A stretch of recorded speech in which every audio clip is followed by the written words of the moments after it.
I'm going to do something that I've never done before. I'm in the middle of a nationwide research project now for years, for decades actually. I've been focusing on affluent ideal clients. I'm a financial advisor. I deliver truly comprehensive financial services. I have for over 25 years. Thing is, I've been a financial advisor for 40 years, but 25 years ago, I had a big breakthrough because of research that I did studying affluent ideal clients and precisely what they want out of a relationship with a high end financial advisor. Turned out that what I was delivering was almost entirely disconnected from what clients actually wanted most from the relationship and what they're willing to pay the most for. Now, the problem is I was following what the industry was teaching. I was just delivering comprehensive financial services the way I would say most of the top firms, top advisors, top producers were delivering it to affluent ideal clients. I was a top producer, number one in my firm nationwide. I did a really deep dive in delivering my services. But when you actually sit down and you do formal research on large numbers of affluent ideal clients, then in my case, what I did was I took this research, I formed a focus group, a group of affluent ideal clients of mine. I ran this research through them and I got guidance from them about how to interpret the data. What do you really want from this relationship? And then I did not ask it this way, but my question was, what are you willing to pay the most for? Now, it was not a mercenary question. The reality was, I figured out very quickly when I started doing formal research that affluent clients, if you give them a blank check, they want the moon and the stars, and you could provide everything that they just say off the top of their head that they would love to have their advisor do. Of course, we could provide all of that if the client was willing to pay us $100,000 a year. We could do all of that. But what I was really curious in is if push came to shove, you told a client that if you were going to pay the most that you were willing to pay, in other words, if you were paying an amount that maybe it hurts a little, but you'd be willing to pay it if, then give me a list of those things that you want. As far as services, the things that you're willing to pay the most for. I started doing that back in the year 2000. In the year 2000 to the year 2002, I had this transformation. And I realized that really what clients want most is quite reasonable. There were really two things. It was a simple fix. There was a framework that clients are looking for when it comes to planning. It's a very simple framework, but it focuses on clarity. They want to be crystal clear on the blueprint and the game plan for their future. Clients are happy to share their financial objectives. They're happy to share their goals, aspirations, everything that involves money and planning. They're happy to share that with you. But when I start conveying back to them, here's what it's going to take to achieve all that, there's a framework in how to present it that represents clarity, both to them, or if you think of it this way, it's got to be in a format that if a client said, hey, can I take your plan and show it to my CPA or show it to my estate planning attorney, it's got to be in a format that not only is clear to the client, but if the client were to show it to one of their professionals, they could read through the whole thing and it would make perfect sense. So you've got clarity on the one side, and on the other side, you've got questions. So you have this very clear plan. It's a blueprint for the future that just lays out, here's how you're going to achieve everything that you've shared with us. And it's got to answer a lot of questions that most affluent clients have. Believe it or not, there are 62 questions that affluent ideal clients expect their plan to answer for them. So you've got these two simple fixes. That one has to do with clearly documenting your plan. The other one has to do with how many questions does your plan answer once it's created. As I'm looking at this current study that I'm doing, I'm actually studying financial advisors. I hop back and forth over the last 25 years. I mainly focus on affluent clients and what they need but occasionally every few years, I'll focus on advisors. What are you struggling with? So I recently sent out a survey to lots of financial advisors. Now, I focus on high-end financial advisors, the advisors that I know and that I've established relationships with over the last 25 years. But that being said, I sent this survey out to thousands of advisors, and I've started getting responses back. So what I thought I'd do in this video is something I've never done before. I'm going to riff a little bit. I've narrowed down this research now that I'm collating data. We are still getting data in, but I've got enough data at this point that I've got some categories of things that you're struggling with. There are 5 categories that advisors seem to be struggling with. I want to go through them with you and just give you my initial reaction to these because I think it would be useful to you from the standpoint of I have a framework of looking at this just only because I've been doing this for so long that there are some blind spots that advisors have. And I thought, as I'm collating this data, what seems to be emerging as sticking points or challenges for advisors, I'm going to cover 2 in this video, and then I'm going to cover 3 in the next video. I'm going to filter all this through the blind spots that I think the industry has that might help you break through in a time that I describe as an inflection point. We are facing something right now that we've never faced in this industry. And I think the best thought exercise that any firm can possibly do, and I encourage you and every advisor to do this, is to make an assumption that sometime in the next few years, I'm not going to put a date on it, but I'm going to say sooner than later. I would say closer to 5 years from now. It won't be 10 years from now. It'll be sooner than that. But sometime in the near future, do this thought exercise. Just assume, for conversation's sake, that AI actually can do everything that you're currently doing for your clients better than you can, as far as managing money, creating financial strategies, doing projections, even investment strategies. We have advisors that do very complex investment planning, writing calls and puts, all these different strategies to help clients get a higher return on their investments. And then on the tax side, we have partners in tax firms that we work with that do very complicated tax strategies for clients, business owners, and things like that. Just for a moment, assume that AI can do all of that you're currently doing better than you. What value are you going to provide in that world? If AI can do everything you're doing, what is the client paying you to do? That's where these questions come in. What we've identified is there's a simple framework that if advisors will follow this, then clients will stick with advisors that are human. Not all clients. Let's say it's an 80-20 situation. Maybe 80% of the clients will drink the Kool-Aid, fire their advisor, and they'll be happy just working with AI. What I am saying, having studied affluent ideal clients for a quarter of a century, is there will be a persistent, durable market. There will be 20% that will pay more. I'm saying substantially more for a human, because humans can do some things that AI will never be able to replace. So there will be affluent ideal clients who would just prefer to have a human who they can count on to tell them the truth, talk them out of bad ideas, and really guide them in ways that a human's not going to react as well to a robot. There's always the market, and this is true for the last 10 years. There's always affluent ideal clients that just refuse automation. They just will not work with firms that try to push automation onto them. They will only work with a person, a human who is skilled, and will work with them directly to create customized strategies. So the market is there. And as a matter of fact, right now is the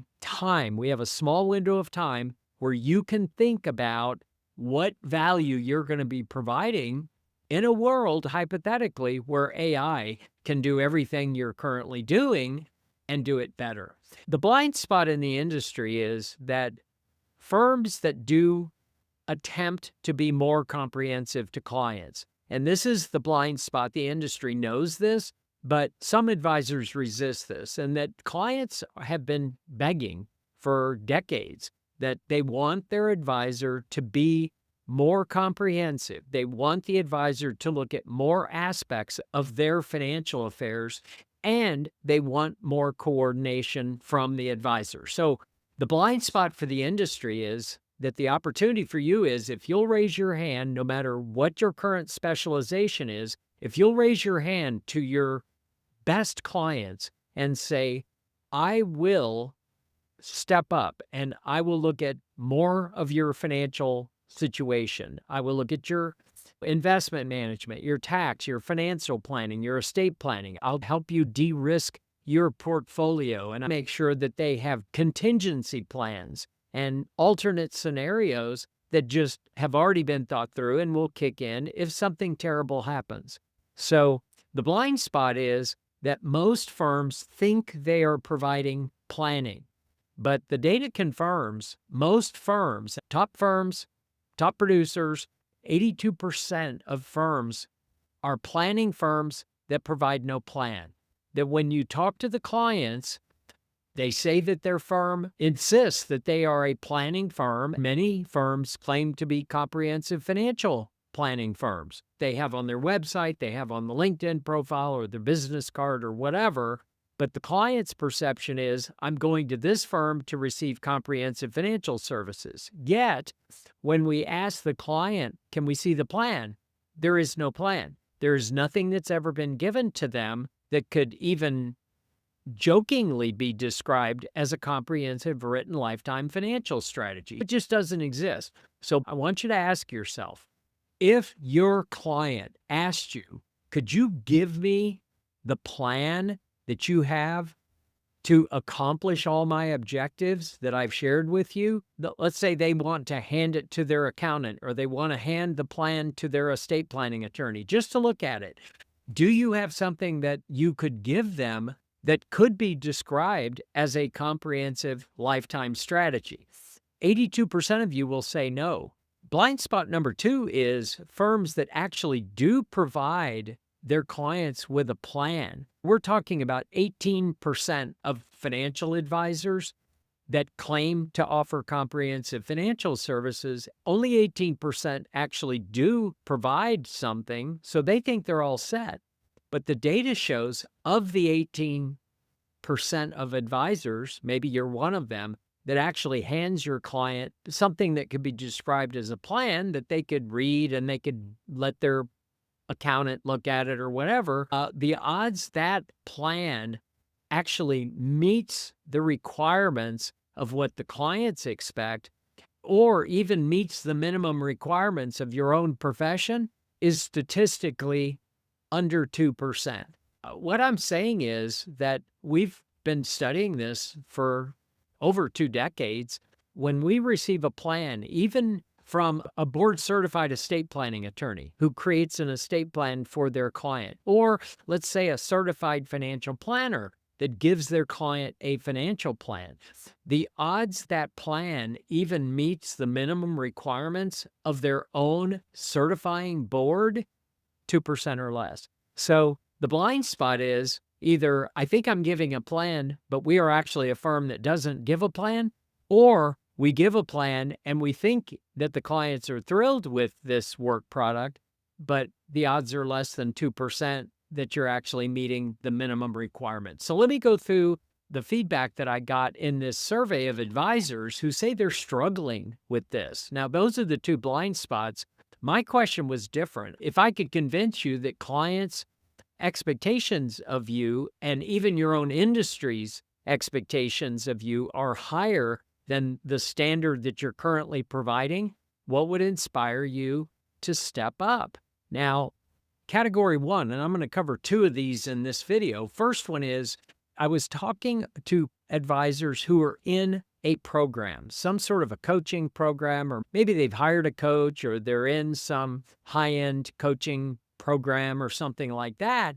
And I'm asking, what would it take for you to step up or actually meet the minimum standards? Now, Here's what they're saying are the obstacles or frustrations or problems that they're currently facing. See if this resonates with you.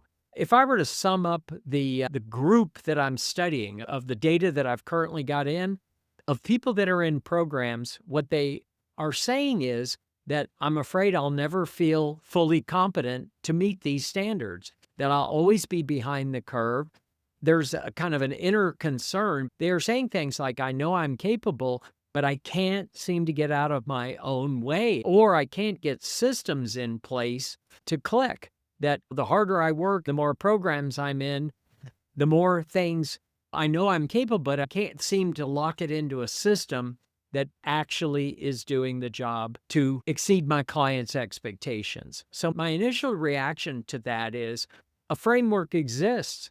You're just not aware of it. As far as I know, we're the only firm in the English speaking world that's actually attempted to do this over the last 25 years.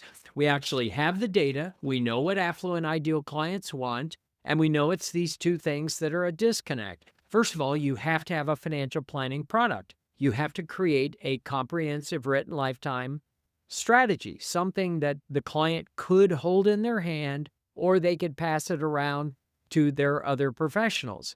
If you're not producing such a thing, you need to. But if you're producing something like this, I'm really talking to you. What most advisors do not realize is there is a simple framework, that there is a framework of how to structure your plan in a way that's clear, that it's understandable to the client. And that's the number one complaint. Other than I don't get a plan at all, it's if a client gets a plan, is that it's unclear. And the main thing I would encourage you to go back and look at is how many clearly stated objectives are present in the plan that you've given your client. That's the first step in this framework. So that's your takeaway. If you're creating a strategy and you're giving it to clients, go back and count up how many objectives are you resolving for? So the client's got these objectives. The whole plan is about resolving and accomplishing these objectives. Like a plan is all about here's how we're going to get that done. I'm assuming that's what your plan is describing. But if you take it back to basics, the client is saying, yeah, but I read this plan and I don't even understand clearly what objectives this plan is solving for. There's number one. How many objectives are you solving for? And if you're delivering comprehensive financial services across all areas for a client, the average is 25 to 50 objectives. So how many objectives are you solving for? And the more objectives you're solving for, the higher compensation you'll be worthy of and clients are willing to pay you. Then the other thing I will tell you, it has to do with the questions that you're answering. As I said before, there are 62 questions that affluent ideal clients expect their plan to answer for them. The simple way for you to find out what those questions are, other than interact with me, and I'll be happy to share those with you, is to ask your client. Just ask your client straight up. Next time you're updating the plan for them, just ask them straight up, what questions are you expecting this strategy to answer for you across whatever areas you're planning? If you're offering comprehensive financial strategies, then you cover all 5 areas of personal finance. You just ask them, what questions do you demand your plan to answer when it comes to your financial planning goals? What questions do you expect your financial plan to answer when it comes to your investment management, tax strategy? And the same goes for estate strategy and risk and safety and the idea of de-risking the portfolio. Just ask your clients straight up. So the second category of problems and struggles that top producers and number one firms are dealing with that I'm seeing in the data is financial advisors who feel isolation or lack of support. What they are saying in the data, if I'm summarizing the data for you, is I feel alone, that I'm carrying the weight of this business. I'm tired being the only one who cares. And I think they're talking about the clients as well as their team. So when you read the data, They talk about how they are providing so much work and so much effort for doing things for the client that the client seems either ambivalent about or oblivious to. In other words, many advisors feel like we're doing so much for these clients and they just don't appreciate it. But also the team. Other comments that I'm seeing in the data is I want to lead, meaning my team, but I'm doing everything. I've got a team. Many of these top producers, number one firms, they almost always have some sort of a team. They are saying things like, right now it feels like no one's in the trenches with me. I feel like I'm the only one here actually doing the work for these clients. I feel like I'm doing everything. My reaction to that second data set of isolation and lack of support is to say, support is out there. Again, this is something that you're not aware of. There are programs out there. I myself created a group called the Mark of Mastery 8 years ago. No charge, join the group. It's all about this data that I've been collecting for 25 years and trying and begging the industry to step up and say, let's raise our standards. What we're doing is not up to the client's standards. Heck, when you look at it, only 2% even meets the industry's own standards when it comes to comprehensive financial services and forward planning when it comes to financial affairs. Let's just assume for a moment that your work product could use some improvement, that you could raise your standards. The question, and I always wonder this, is if you came to the realization that you could be more, you could be a better advisor, the question is, do you want to be more? Because assuming you could improve your work product and do a better job for your clients, and if you feel like you cannot improve, then I would propose that maybe humility is your problem. You lack humility.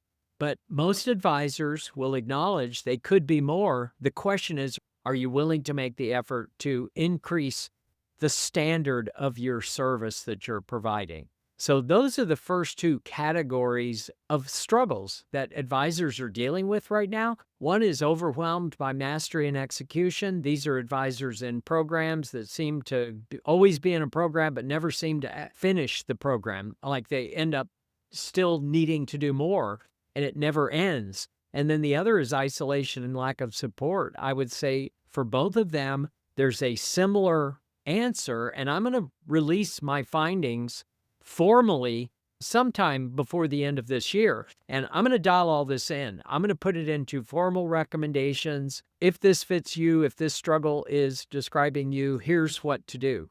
But just so far, these first two categories, the good news is there's nothing here that couldn't be fixed in 90 days or less. The question is, are you seeking out groups like ours or other groups that have done this, have actually built a business that exceeded the expectations of affluent ideal clients for a long period of time? Seek out somebody who's already accomplished what you're seeking to do and be humble enough to ask them for support. They're out there. I've formed a group like this, so I know they're out there. I'm going to end this video here, and in the next video, part 2 of this, I'm going to cover the next 3 struggles that financial advisors are currently telling us that they are experiencing, and I'll go through those and give you my initial reaction in case you're curious if the problems that we're facing in a world where we've got AI and digital assets, everything in our entire industry is going to change completely in the next 5 years. Are you in a position to make this transformation and survive the coming tidal wave that's coming at us in the form of AI and digital assets and all the changes that are facing us? We'll see you in the next video.